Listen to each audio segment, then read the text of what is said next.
my next thing I wanted to dig into a little bit is that tracking piece being so important. And I would assume that the tracking is important from that budget standpoint, in the now, but it's probably also equally important as you forecast out, what's my year going to look like, so that I understand, hey, come December, January, February, our numbers are traditionally taking a hit, or they're doing certain Mhm. things.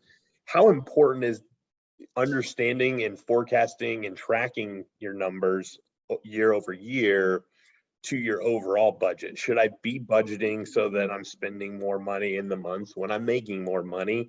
And how do I tie all that together as an owner? Because it gets me back into that cash in, cash out mentality of like, well, I have cash today, I might as well burn through it. Am I going to need that cash come December, January, when the numbers aren't coming in? I love that. Seasonality in a large part of the United States has a big effect on anything construction related. So it's definitely a topic of concern.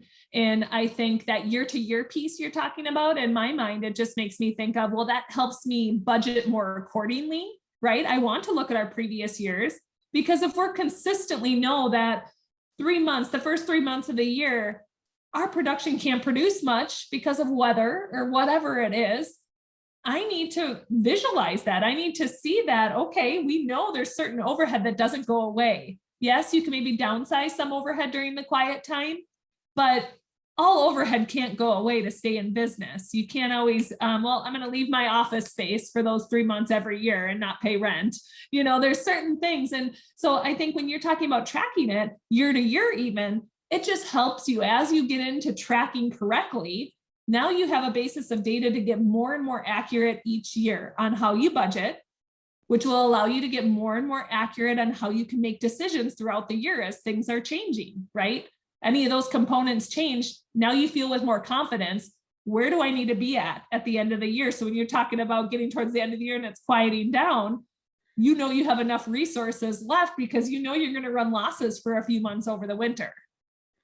Yeah, absolutely. And I would assume that for new or young business owners, running losses is an extremely scary time.